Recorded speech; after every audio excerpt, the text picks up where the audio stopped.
Welcome back. I'm Gary Parr. And I'm Debbie Rowley. And you're listening to the midweek version of Fiber Talk, the twice-weekly podcast for the needle and thread people. Debbie who? Yeah. Well, a lot has happened since the last time we talked. I've got a new grandbaby, and I've moved from Arkansas to Oklahoma. So it's been very chaotic in my life. We'll just put it that way. Well, congratulations on the new baby. Everybody's fine, huh? Oh, yeah. Everybody's great. Great. Yep. So that's 2 grandchildren? That's a total of 4. 4. I've got 2 in West Texas and now 2 in Chicago. Oh, way to have them close. Excellent. Yeah. We're real thrilled. Yeah. There's no babysitting because I'm too far away. Right. But I also don't get to see them on a very regular basis. So. Yep. No, I know that feeling with our 2 grandsons in St. Louis. Yeah, we have to fight for weekends to get to see them. Yep. Yes. Yes. And FaceTime only goes so far. Yes. Well, I FaceTimed with my son in Chicago this morning, and of course Jax is running around like a crazy person. And he'll every once in a while he'd run by where his dad was and grin at me and then run on. Yeah. Yep. That's the same thing we experience. Yes. Mm-hmm. Yeah, they're on camera. Hi, Grandpa, and then it's all of a sudden we're running all over the house. Yeah.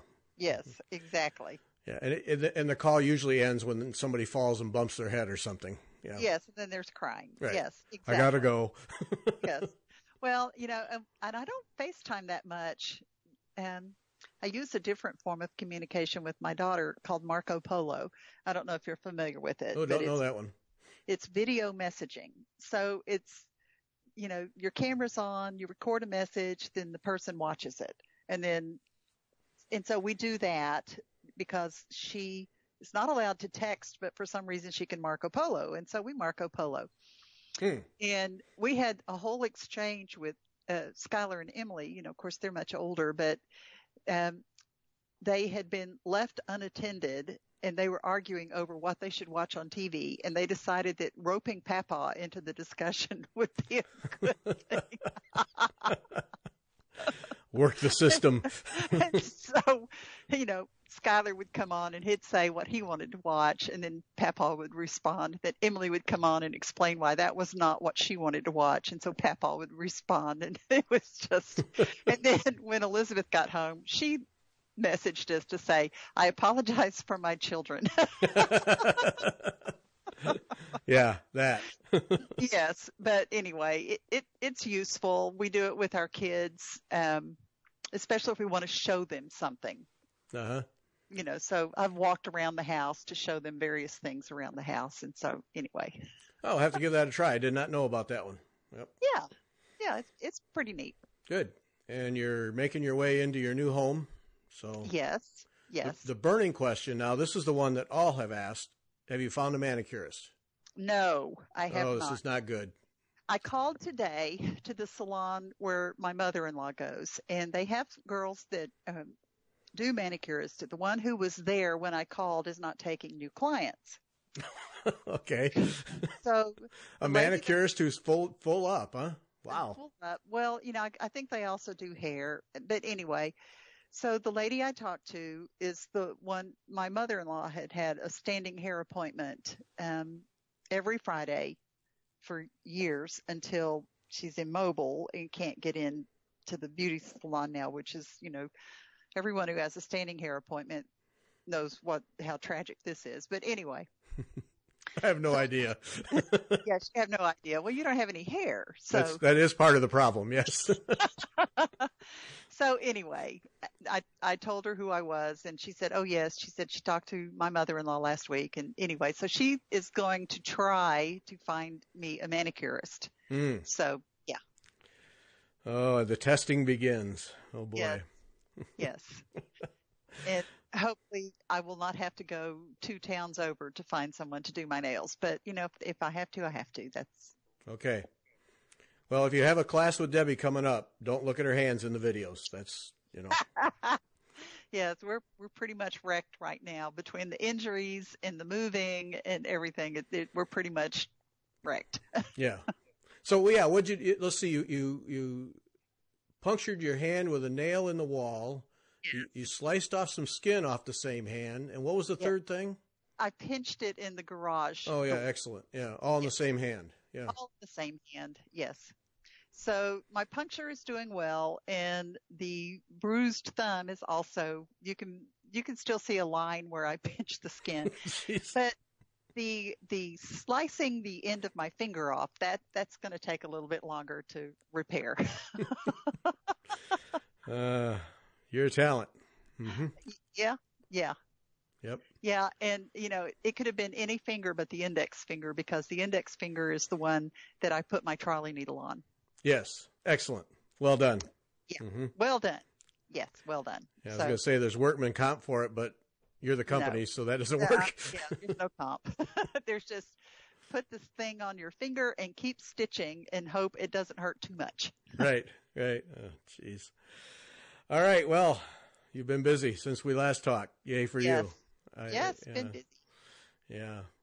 All right. Some update housekeeping things. Do not forget, if you haven't listened to Jacob DeGraff's piece from Modern Folk Embroidery 2 weeks ago, do that. And then remember, through June, you can buy Jacob's charts, actually anything on his site. So get a CD. I have his CD now. You got to get the CD. So you can get all that for 20% off. You just use the coupon Fiber Talk. And I had said that he spelled it the European way, Fibre talk, all one word. But then he also put in one, Fibertalk. So you can use either one. It'll work to get 20% off through June on his, on anything on his site, music and all of his charts. So, yeah, it's got some nice designs. Really good. Yep. Well, and I have been so busy. I haven't had a chance to listen to Fiber Talk, and I also have not had a chance to look at the links. I knew you were talking to him, but is his usually European embroidery is a little different from American embroidery. Do you find that to be so? Well, all of his stuff is cross stitch. Oh, okay. Yeah, I don't remember where the embroidery came in, other than I think over there it's all embroidery. Anything done with a threaded needle is called embroidery. But no, his is all cross stitch. But it's his. He's got a unique style. Really a unique style. Yeah, I now have 3 or 4 of his charts. Of course you do. Yeah, because I want to do them, and just about everything he does is just single color. Ah, okay. Yeah, but yeah, he has a real nice style to him.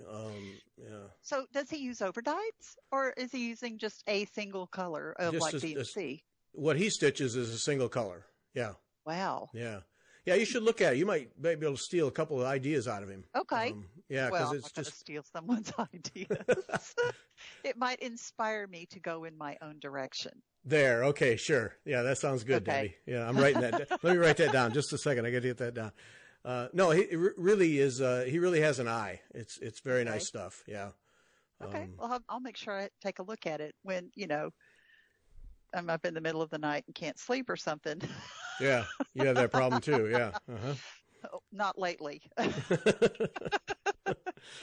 Lately, it's can we go to bed yet? And it's 8:00. Yeah, because we're just exhausted. But yeah, it's really good stuff. And then he recorded a CD, and it basically it's music to stitch by. But I really enjoy listening to it. It's just real quiet music, piano, and lovely. Yeah, give it a try. Yep. Okay. 20% off. Okay. Okay, and then the Queen's Sampler. Okay, this is the last project that I'm getting involved in where I don't sit on, when I first talk about it, I'm not sitting on all the threads and all the materials. So Kim is working hard to get the rest of the threads so that Vonna and I can start the Queen's Sampler. So we said after June 1st. We said after June 1st, not June 1st, and it's definitely after that. So, oh yeah. So I have half my threads and the linen, and Vonna the same, and Kim's just waiting for silks. Should be here this week is the plan. And then the other thing Kim is going to do for those, there seems to be interest in folks starting the Queen's Sampler with us. Kim is going to put together kits. So as soon as she gets the supplies in, which she indicated the other day it would be this week, she's going to put together kits. So we'll let you know about the kits. And she said there would be a discounted price on those. So if you're interested in doing the Queen Sampler with Vanna and me, you can get a kit from Kim and save a little money and be ready to go. But for those who have asked when we're going to start when we have the materials so we can start. And the other advice, last time when Vanna and I talked, I said we were going to do the white work first. I've been advised by about 150 people that if we're going to have those things on scroll rods and do the white work first, that we're pretty much guaranteed that the ground cloth will come apart under tension over a period of time. So I've been told by more than one person, do not do the white work first. So plan B coming up as soon as I am home 2 days in a row so I can figure out how we're going to do it, because I don't want to crush all the dimensional stitches at the top. So we'll figure it out. Well, could you roll, you're using scroll rods, right? Right. Well, could you roll a piece of thin batting? Would that help protect the dimensional stitches at the top? It's worth a try. Because some of them are pretty dimensional. Mm-hmm. But yeah, okay. All right, we'll give that a try. Yeah, just because you want to roll them tight enough so that you have good tension for stitching, but not so tight that it crushes everything. And you might try the batting, not heavy batting, but a thin batting. Yeah, might work. Okay, give that a try. Because I want it. If we're going to do cut work on scroll rods, you want it tight. So right. Okay, I'll give that a try. Good idea. Okay. Thank you. So those of you who are interested in doing the Queen Sampler, Kim will have kits at a discounted price, and we are going to get started. Vanna and I have talked more than once. And just to reiterate again, this is not a formal stitch along. This is Vanna and me fumbling our way through this thing over the course of time. It's not going to be a race, so you can join anytime and most likely catch up to us with a little bit of effort. But we'll do some shows. We're talking about doing some split screen, Facebook and or YouTube, some special podcasts, something, all kinds of a mixture of things. And of course, following us on Instagram is a good way to keep up too. So that's coming up, but we got to have materials first. And yes, I'm still a long way ahead of Vanna on Sarah Brazier. She is still way in the distance. So all you people cheering for Vanna, keep cheering because she needs it. And then when I was at Kim's, we had needle minders, fiber tuck needle minders for all of the attendees of these Nicola Parkman workshops, and people have asked about those, and those are coming soon. We had enough made for that event, and then we are having more made, and I got to get set up so we can actually do business off the website, which will be coming soon. So within the next 2 or 3 weeks, I expect that we'll be able to start offering the needle minders to those who are interested. And yes, Debbie, I'll send you one. Oh, well, thank you so much. It'll be my pleasure. I appreciate that. So, those are coming. So those who are wondering about that. I guess that's it for the housekeeping things. Okay. Oh, and this is Needlepoint Week. So we have Debbie today, Wednesday, and then Sunday's guest is Joanna Summers of the Plum Stitchery, and she is a painted canvas stitcher and curator. She has several artists that she represents, so that'll be fun. So it's all needlepoint all week. Mm-hmm. Oh, yay! Yep. It's what I try to do every now and then. Excellent. So moving, I'm curious about, now your stash, no doubt, is pretty big. Well, yeah, because it's not stash. It's more like kitting supplies and inventory and stuff like that. And I do have complete thread lines of several threads that I pull from when I'm getting ready to stitch a new design and things like that, so that I have it to hand. Right. And so for the most part, what I've used are these, I got them at Office Depot. They're plastic file drawers that are relatively shallow, and there's 6 drawers in each cabinet thing. And I've got, I think, 12 of them or 16 of them. I'm not sure. So I had them stacked 3 high in Conway, but they're not, it made the top drawers unusable, or I have to take them completely out to see what was in them. And so I've got them just stacked 2 high here, and it makes quite a nice little row. And I had the movers just wrap plastic around the whole thing. Oh, okay. So that worked really well. And then a lot of my other things that I have are in, like the Sterilite containers that you can get that are relatively big, so I had those, so we put the lids on them, and so they moved like that. I told them, just tape the lids down. Well, some of these lids are broken. I said, I don't care. Just tape the lid down, and they'll be fine. And so that's how a lot of other things got moved.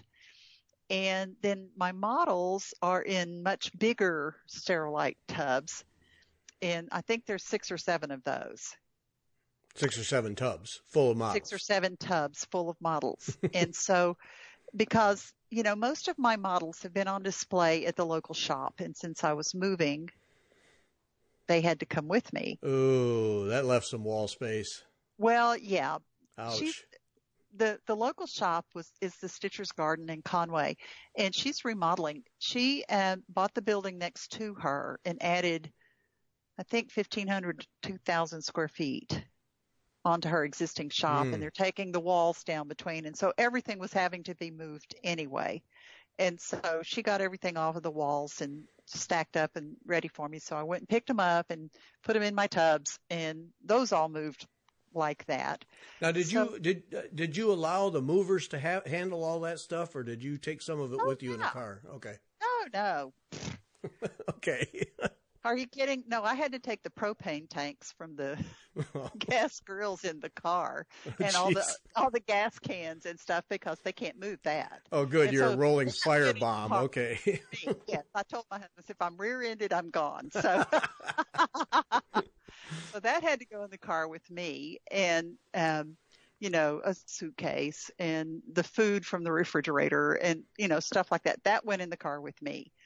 They handled everything else. And, I just slapped the lid on that sucker, tape it down, and load it in the truck. And that's what they did.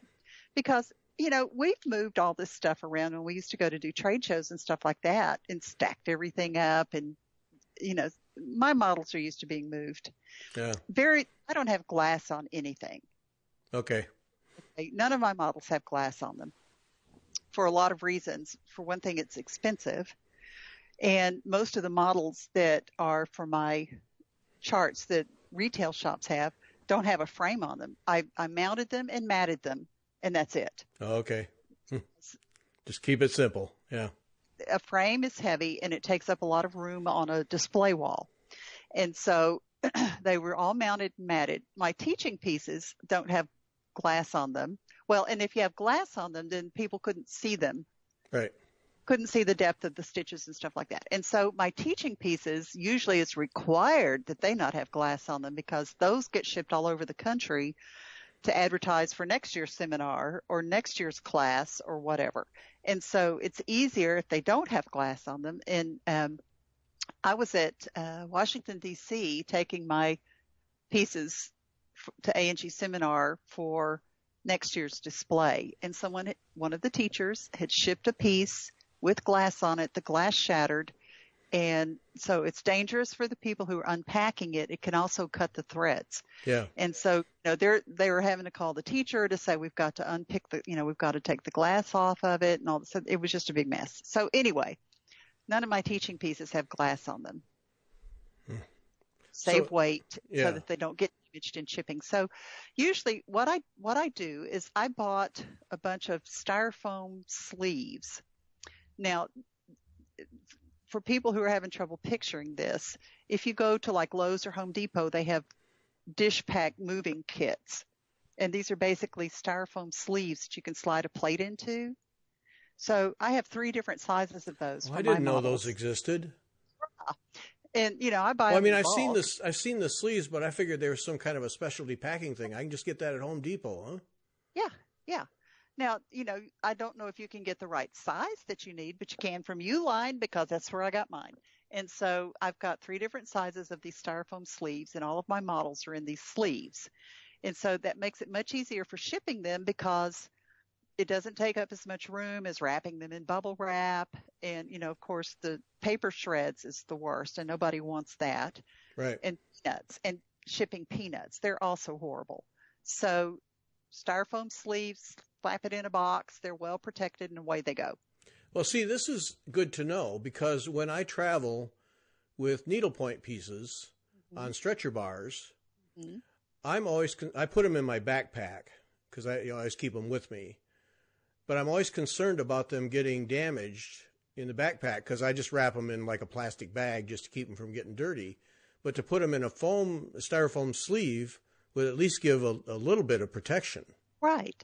They're very thin, very flexible, but they work great. It's something. Yeah, they work great, and I've got hundreds of them. And I can get those at Home Depot, huh? All right. Yeah, you can get them in the dish pack in the moving section. It's a dish pack kit. Okay. And so it's these little styrofoam sleeves, and so the ones that I wasn't using for models that I had in my storage, I was slipping my plates into and putting in the dish packs. And then because I can reuse them. Sure. And so, they moved to my dishes here. And then as I was unpacking my dishes, I was stacking them up and putting them back in a box so that I can use them for other things. Right. Well, I've learned something today. That's good. See?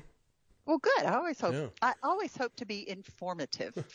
Well, when I travel, that's always my concern is, that even though I'm careful and it's in my backpack and it doesn't get beat up at all, just something's going to happen. Like my last flight, I was sitting in an exit row, so I had to put my backpack up on the overhead instead of under the seat. And so then you never know who's going to put what luggage up there next to yours and, that kind of thing. I'm like, did you not see this computer bag up here that you thought you could put your 80-pound carry-on on? Exactly. Yes. Yeah. That. So I'm always concerned. So this will give me one more little level without a bunch of extra bulk and hassles. So, yeah. Well, yeah. See, when I'm taking models, like when I'm going to teach seminar or something like that, and I need to take the model with me, I put it in one of these little foam sleeves, and it goes in my suitcase that goes in my check bag. Mm-hmm. Because usually they're too big for me to hand carry. Right. But they'll fit in my checked bag. So I don't have any clothes in my checked bag because I have my projector, my screen, the stand for the screen, the speakers, the extension cord, the model. Yeah. All that stuff. Oh man. More valuables in your check bag than your carry-on. Yes, exactly. But I've got all of my stuff has traveled around the country pretty extensively. I've never had any damage, knock on wood, and hopefully I won't in my travels this summer as well. So we'll see.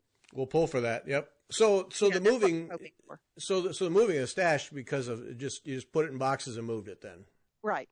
And, I have my rolls of canvas in, now I don't know if they're available year round, but after Christmas, you can really score on these, the things that you store gift wrap in rolls.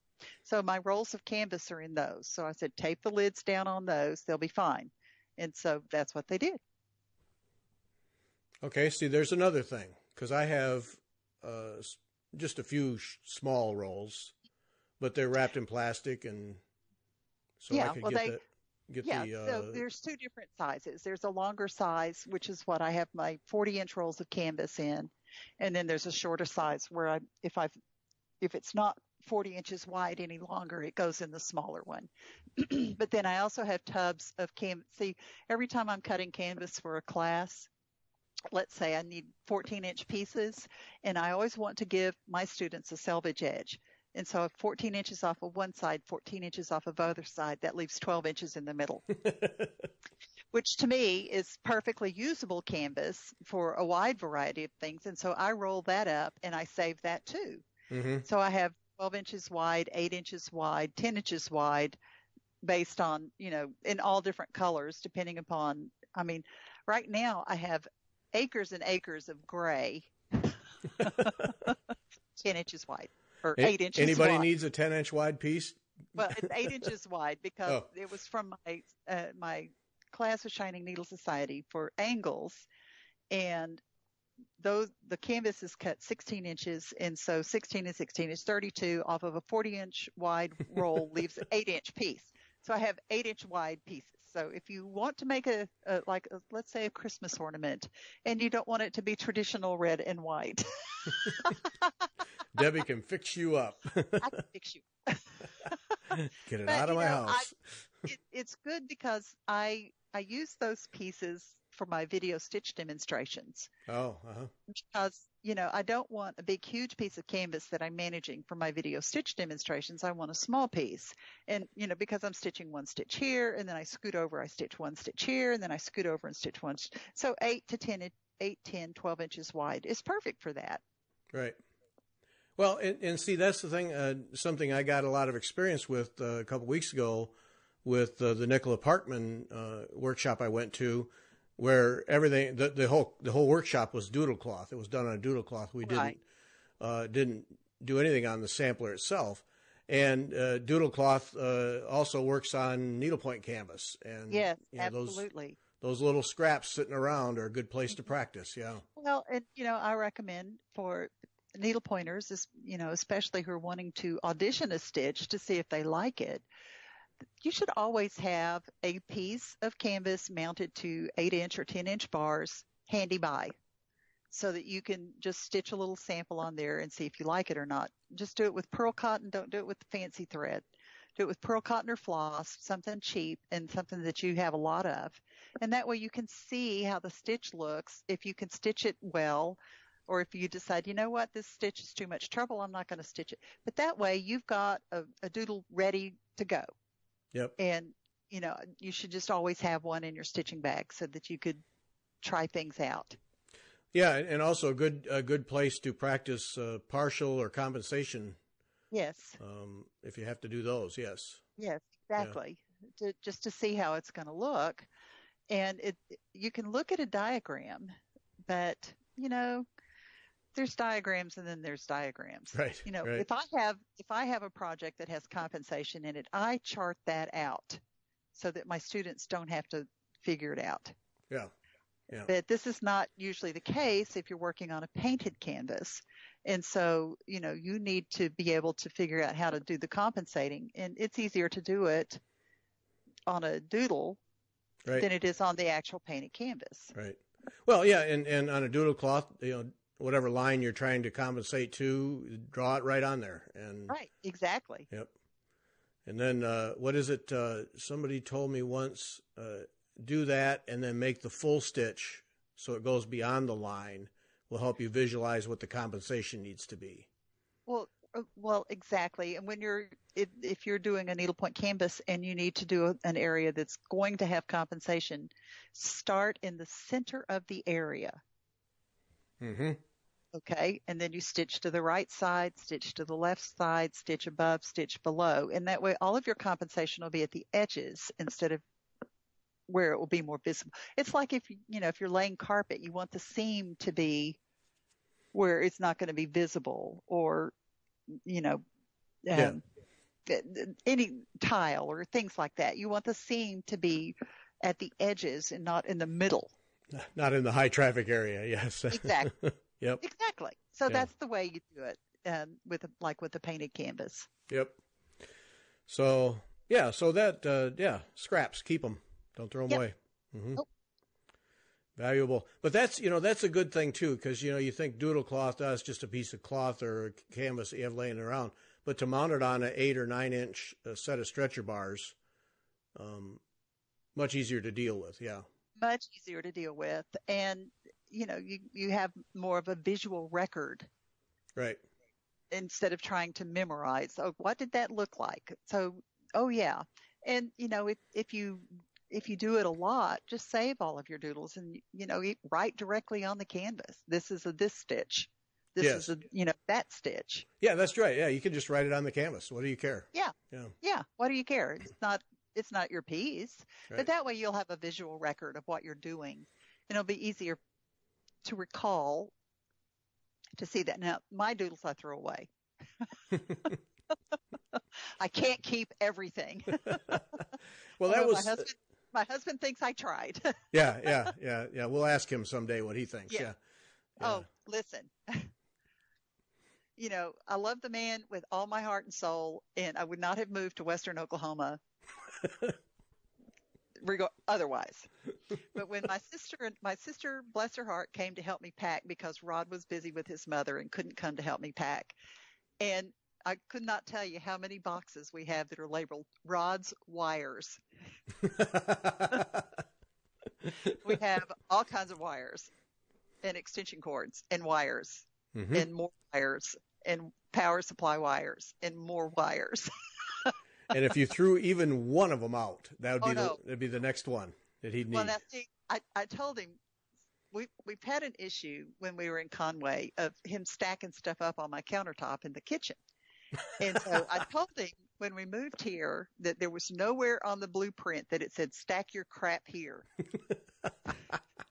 And so he showed me a picture of them working, and of course there was tools and all kinds of stuff. And I said, if there is stuff stacked on my countertop, I'm going to hold your wires hostage. And for everything that's stacked on my countertop, I'm going to cut a wire in half. Ooh.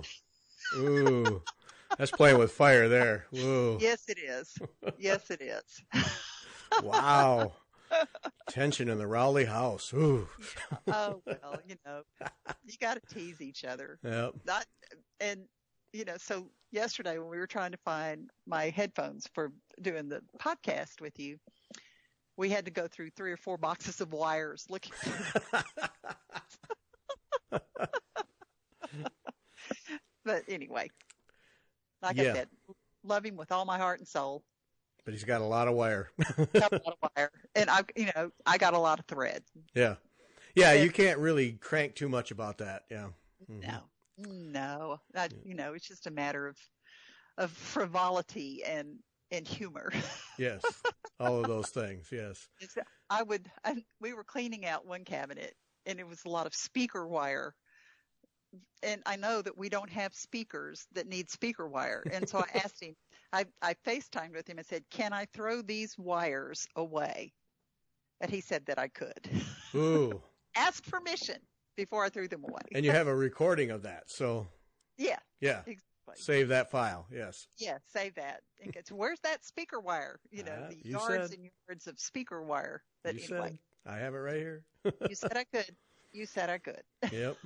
Hey, Needle Arts Mystery Retreat, are we still able to register for that? No, registration too late. is closed for that because we had to order supplies. And, sometimes we might have, if you really have a burning interest to go, you'll just have to email us. If, depending on the colorway, if there are enough supplies, we might could arrange it. But officially registration closes on June the 1st. Okay. Sorry, folks. But if you want to go to A&G National Seminar in Houston, you can still register for that. Debbie is teaching. I'm teaching. There's a lot of people teaching and a lot of classes that have openings. I know I've got openings in both of my classes. Curdy has openings in both of her classes. I think John Waddell has openings in his class. Cynthia Thomas has openings in her class. I don't know. Those are just the ones that I've seen on Facebook. I know that there's others that are teaching there as well, and there may be openings. So, if you would like to go to Houston in August, and who wouldn't? My first trip to Houston was in August. Yeah, well, yeah, I'll never forget it. So, it's not that big a deal to me. We're going to be in an air-conditioned hotel, and air-conditioned restaurants, air-conditioned cars, air-conditioned airport, air-conditioned shops. I don't, you might be outside for a grand total of 30 seconds at a time. So, yep. Yeah, you can manage. Yeah, it'll be okay. It'll be fine. And come eat lots of good Mexican food and enjoy going to seminar. It'll be fabulous. Yes. Yeah, the Mexican food's good down there. Mm-hmm. Yes, and I've been told that one of the original ninfas, which is fabulous Tex-Mex food, is within walking distance of the hotel. So Ooh. I may be eating there several times because I loved it when we lived in the Dallas area. So if you have questions while you're there of Debbie's classes, you know where to find her. Mm-hmm. That's right. Yep. Yep. Yep. And if you buy her a nacho, she might even help you. Mm-hmm. Oh, not a nacho. Enchiladas. Oh, okay. Okay. Enchiladas, guacamole, and maybe a margarita or two. We'll see. Oh, jeez. Oh, man. She's getting wound up. Hey, Yep. I wanted to ask you now, I know you haven't had a chance to listen to Sunday's show. Folks, you got to listen to Sunday's show with Pat Goodson.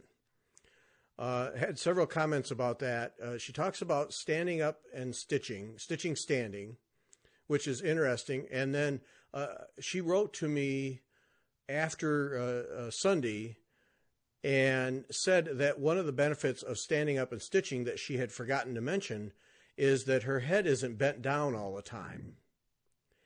And so it's easier on her neck. And so she wanted me to mention that that was yet another benefit she's found of being able to stand up and stitch. So, is she a tall person or is she a short person? I can't really say. Because I'm trying to visualize my stitching frame that I have and getting it up tall enough so that I could stitch on it without bending my neck. And I just don't know that it would extend that far. Well, it doesn't. And we talked about that none of the frames do, but hers is on, she has it on her dining room table. Oh, okay. She moved it up so that then she could have it adjustable to the height she wanted on the dining room table. Okay. And, well, a lot of artists paint standing up. Yes. So this is not a foreign concept.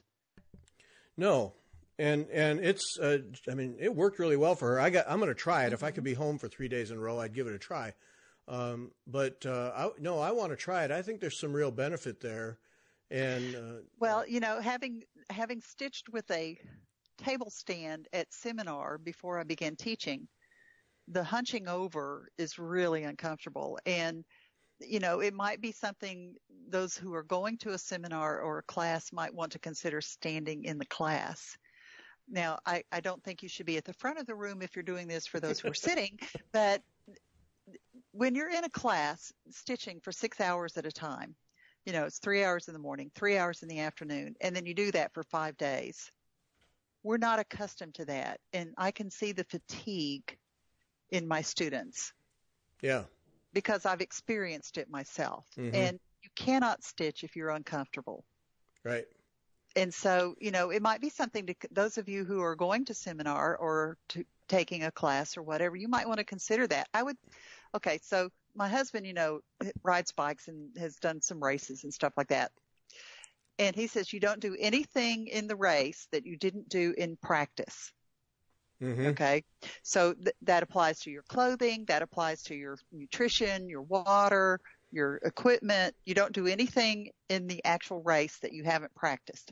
So if you are interested in standing, especially at seminar or someplace like that, practice that at home to make sure that you can be comfortable with that before you go to seminar. If you're in my class, I don't have a problem at all with you standing. Okay. Do what you need to do to be comfortable to stitch in my class. You might check with one if you're not in my class, and why would you not be? I don't understand this. Right. But you might want to just email the teacher and say, I'm going to be standing. Is that okay? And I can't imagine a teacher would say, no, you can't stand in my class. But, anyway. That would be tragic, yes. Yeah. I think as long as you are not obstructing someone else's vision or their stitching space, I can't imagine why it wouldn't be okay. Yep. But I would think. Practice it at home first to make sure that you can make the adjustments that you need and the equipment that you need, as opposed to taking time in class trying to figure everything out. So practice don't do it that. at home. Yeah, don't do that. And, just practice it at home first to make sure that everything's going to work for you doing that. Yep. No, I'm actually anxious to try it. Because now that since we recorded that show and I've had time to think about it, I've kind of got a plan mapped out here for how I'm going to do it. Okay. And I'm anxious to try it. And I want to set up I got to figure a setup. This is what I'm working on, so that I can stand for a while and then quickly sit. I can just, like, if I have my stand on the table, I can set it on the floor, move the main post up, and sit down and stitch.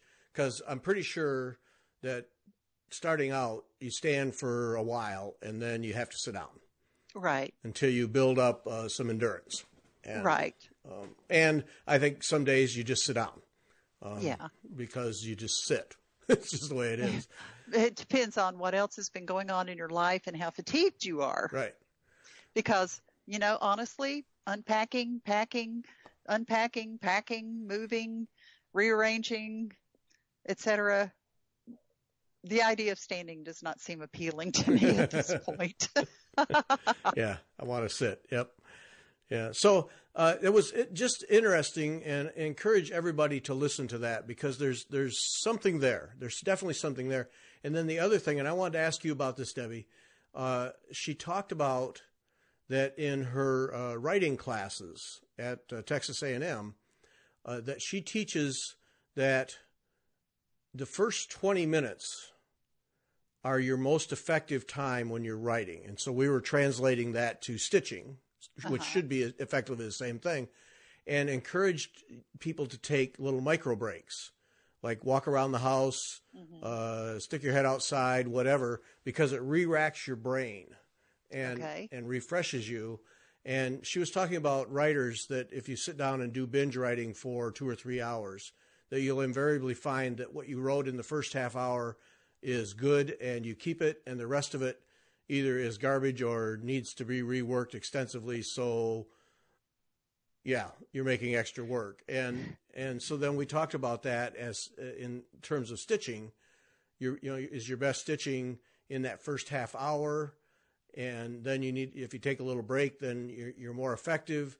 And then over time, if you do it for 4 hours in a row, you start to build up stitches because you lose focus. And it's something I'm definitely going to try. Okay, well, here's what I think about that, because everyone's dying to know what I think about this. Right, I'm writing that down. Everyone is asking. I would think it would depend on the kind of stitching that you're doing. If you're doing something that is a very complex count or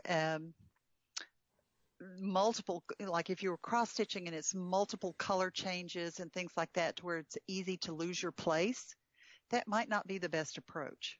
Yeah. If you're doing a double fan doubled, very complex, or a walnutto or something, I would strongly advise that you finish that before you start moving around, because now I can do a double fan doubled. It only takes me about 5-10 minutes, even a very complex one, because I'm not looking at the instructions. It's not. I've done dozens of them. But for someone who's doing it for the first time, or the second or third or fourth time, and you're not completely sure of your technique, I would strongly encourage you to finish that before you move on to the next thing, before you take a break. Right. We all get interrupted when we're stitching. Phone calls, the dog barks, things have to be done, the dryer buzzes, and you need to go take care of the clothes in it and stuff like that. But I tell my students in class that some things it's better to go ahead, if you're going to start it, go ahead and finish it before you break, because it will be too hard to find your place again. Now, I tell them how to find their place and all this other kind of stuff, but some things it might be better to go ahead and whack it out, as opposed to, okay, it's 20 minutes. I've set my timer, so now it's time for me to get up and move around. Right. Well, and a lot of those stitches, if you don't finish them, you can lose the tension. And yes. Yeah, you almost don't have a choice, because then you'll have to go rework half of it just to get the tension right again. Right. It's like a row of eyelets or something like that. You want the tension to be the same on all of your eyelets. Right. And so it'd be better to plan your stitching sessions so that you can do those all in one go, as opposed to, okay, I'm going to do 5 now, and then 2 days later I'm going to come back and do 5 more in the row. And then, oh, well, these 5 don't look the same as those 5. And so it would be better to plan your stitching sessions so that you can do all of those at once so that your tension will be better. Right, right. But even that, to say, I got 5 eyelets to do, I'm going to do the 5, then take a break and you know, go do something. Yeah, to re-rack the brain, yeah. Well, and not just that, but to stretch your muscles, to shift your focus. I mean, that's one reason why we take breaks in class is your eyes get tired, your shoulders get tired, your neck gets tired, your hands get tired. And so it's better to put, it's really hard to do in class when everybody's really involved and they're wanting to stitch, especially the first break that's scheduled in the first session. Nobody wants to quit. Right. And so sometimes I just have to force them to put everything down, stand up, change your focus, move your eyes around so that your eyes don't get tired. So your neck and shoulders don't get too tired. Well, and that's the thing. The same thing applies at home. Yeah. And that's the thing is when muscles start to get tired, then you don't realize it if you keep going and you start compensating in other ways so you can keep stitching. And that's when you start causing yourself injuries that not immediate, but over time, because you're compensating and you're getting out of your natural position. Right. And, you get that knot between your spine and your shoulder blade. Right. And then it requires, money and time for someone to work that out for you. So, I think the idea of getting up, moving around, changing your focus, taking a little break, I think that's good, but I think you also need to be smart about when you need to do that. Yeah. Yep. No, it was a good discussion because I'm sure there's a lot of people that will sit down for 2 or 3 hours and not budge, and I can't do that. Yeah, I can't do that either. The way to combat that is to always have water with you, because you're going to have to get up. It's a built-in alarm right there. What goes in has to come out. You're going to have to get up. And so, always, you need to stay hydrated and all that other kind of stuff so that, again, you can cause some injury to your body if you're not hydrated. So if you're well hydrated, you're going to get up and move around. Yep. You will not have a choice. Will not have a choice. And that's not a bad thing. Nope. No. I think in general, people who stitch need to move more, need to get up and move more. Whether it's every 20 minutes or whatever it is. I think a lot of people just sit too long, and I can understand. You get into it, you got a good movie on, you got a good audio book, and you got to remind yourself to get up and move around. That blood's got to get shifted every now and then. Right. Yes. Especially out of the ankles and feet. It's just got to get moved. Yeah. Yeah. We don't want anyone to get a clot. No. But it's be able to stitch. Yeah. And you forget about that. It's easy to forget about it. And, it is. Yeah. It is easy to forget about that. So, yep. Move, people. Move. Yes. It won't hurt. Well, even if 20 minutes seems like it's too short a time frame, aim for 30 or 40 minutes. And then, you can adjust from there. But set a reminder. If you're listening to an audiobook, if you're watching something on TV, you can pause all of that stuff. Yeah, but it's the big scene. And you know what? It'll still be the big scene when you come back to it. Okay. You can rewind and watch it again. Ooh. That's outside the box there, Debbie. Wow. Oh, I know. That's just foreign thinking. Yeah. I don't know if we can do that. No. Yeah, I don't know. I don't think so. No, the movie's got to flow the way it flows. No. Yeah. That's why I like to stitch to things I've seen a gazillion times. Yes. There's a lot of benefit there. I can look up at the parts that I want to look up at, but the rest of it is just on. It's just noise. Yep. You know what's going to happen. Yep. I know what's going to happen. The alien is going to jump out of his stomach again. I mean, that's just going to happen. That movie. One of my favorites. No. It was one that Mark and I went to early on. I know she was convinced I was going to have a heart attack. I don't do well in those movies. And that one is filmed to do nothing more than scare the daylights out of you. And, yeah. Yeah, well, it scared the daylights out. Oh, and there's still times I'm watching the first Alien movie. I know while they're eating their dinner, their spaghetti, that alien is coming out. It still scares me. It's well done. It's very well done. But the one time I saw it is all I care to see. Thank you very much. Mm-hmm. Oh, well, no, that's one of my faves. Nope, can't do that Harry one. Potter, I like Harry Potter movies, and I like, what else do I watch? Oh, Lord of the Rings. Oh, Lord of the Rings, I can watch that one right after the other and put it on repeat. My husband's like, I don't know how you can, there's too many characters, there's too many creatures. Can't get into it. It's like, okay. I saw all those once, and not the Harry Potters, but the Lord of the Rings, and Yeah. they dragged on too long for me. Yeah, different strokes. Hunt for Red October, that's mine. I love that one too. Yep. I love You that can one. have that one on and never miss a beat. Yep. And Patriot Games. And, Oh, yep. I love all of those. Yep. Exactly. All right, Debbie. We're going to call it there, I think. My questionable taste in movies. No. Other than Alien, I'm with you 100%. But that Alien one, oh, man. Ugh. Ugh. They had one plan, and it was effective. Yep. Okay, let's see. Sunday, Joanna Summers, the Plum Stitchery, will be the guest. And check with Kim Young at Sassy Jacks for Queen Sampler kits. And please sponsor or support our sponsors, Sassy Jacks and Fat Quarter Shop. And remember, the hashtag Fiber Talk Made Me Buy It gets you off the hook every time. Yep. Spend money, and then they complain, and you say, hey, Fiber Talk. Yep. Not my fault. Floss is cheap. That's right. Not my fault. Yep. I'll take all the blame, really. It's okay. Yeah. All right, Debbie, thanks. Okay. Thanks for listening.